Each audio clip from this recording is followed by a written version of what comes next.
Magic-based? I mean, the itemizations can only go so far here, but we need to start talking about scaling here, Mirko. Yeah, the scaling from both of the teams. It feels like, honestly, both of the teams have the scaling on them. Like, again, for the side of BTK, they have that Roger that can be okay in that late game. They have the beat tricks, but from Evos SG, I feel like the better scaling is on their side, right? Uranus, firstly, that's going to be able to just tank so much damage in that late game. Sayla on that Eve that just scales, and Adamir still just doing a lot of damage, but with Shark on the board, oh, it's going to be a pick. Yep, it's going to be, see how you use the Black Shoes very early on after getting caught by the I'm Offended. Immediate collapse coming in from Evos SG, but this, they're not translating it into a Lord this time. They're going to start splitting. They send Adamir down bot side. Friedrich clears the mid lane here, and Victor looking for an opportunity. Nope, doesn't see it just yet.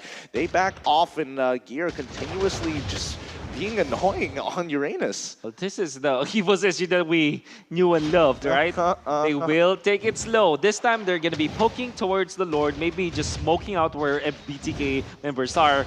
Force another error on their side, and there you go, JPL. Yep, JPL's looking for initial engagement here. Numenal Blast gonna be flickering on top of him, stopping the real world manipulation, but they broke him apart. Potato falls down to the Lycan Pounce, and now they're on the run. Second Lycan Pounce, Mopasane on the run here. Adamir does get the initial stun, but well, that's all they're gonna get. That's so disappointing. So many flickers all coming out, but you can already see Gear pushing the limits here against them. He's gonna regenerate his health so far, but here it comes. Real world manipulation trying to take out Victor in time.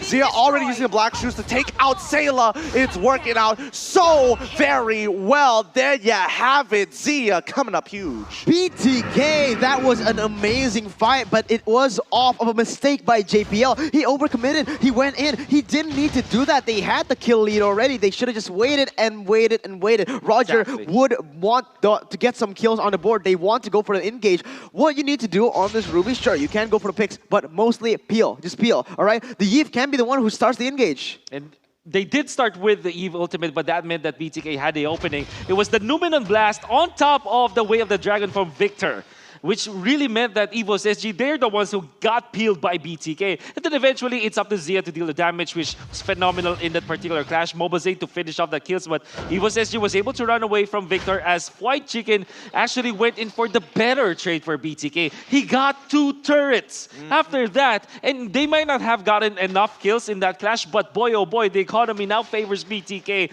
because of the judgment play coming up from White Chicken. Yeah, I mean, that was some really good last-second decision-making here, because for all we knew, he could have rotated in, been caught up in all of that mess. Exactly. But instead, maximizing the orbs and optimizing it in favor of BTK. Yeah, I gotta be honest with you. Honestly, I checked the tape once more right there. It was actually started by JPL flickering in front and using the I'm Offended, because that's what I said, right? Yeah. If he wants to go for those kind of plays, he needs to be set up by Sayla's real-world manipulation. Getting that utility out will just make it much easier for the I'm Offended to connect, and now, with that mistake, BTK are on the board. Oh, JPL, he flickers right in behind, finds 3, and here comes the real-world manipulation. Shark trying to stop it with his own Numenon Blast, but it really isn't going to matter because the damage has been done. Zia is the next to fall. Black Shoes has already been used, and now he's on the run as well. Victor, can he get out? Kundo, Potato takes him out with... Oh my goodness, the damage that's coming out of him is just absolutely ridiculous. But Lord is coming on through, and they have bigger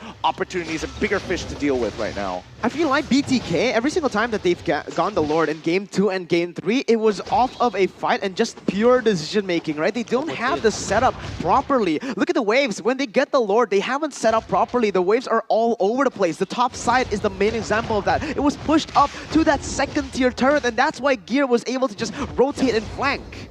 And this also means that Evos SG might cut the deficit economically wise, because they will be able to secure the clear waves and eventually get their own jungle, then get a fight and pick off against BTK. Previously, it was somewhere around the lines of 3.3 to 3.5k for BTK, and now they're cutting the deficit. What should they do? Okay, so if you're looking at Evos SG, definitely get the jump from JPL. And that was a great jump. Come that clash around the Lord, they might have given up the Lord, but they won the fight afterwards because of the jump of JPL.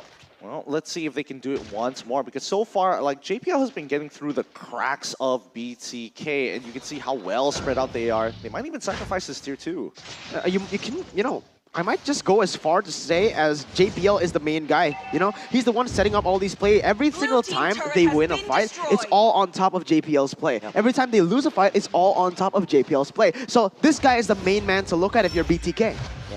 Okay, that's fair enough, but let's see how far they can punish him here, because so far all the battle spells are coming back off of cooldown for the side of Evos SG, and the same can be said about BTK as they're going to pincer gear once again, setting up that Numenor blast. He walks on through, purifies some concentration already being used, like it pass from Mobazane, but they get the initial kick on towards Patino. He's in trouble. Real world manipulation trying to bail him out, but it's too late. It's already done. Sia comes in with the black shoes, and now we're seeing them like it pounce once again.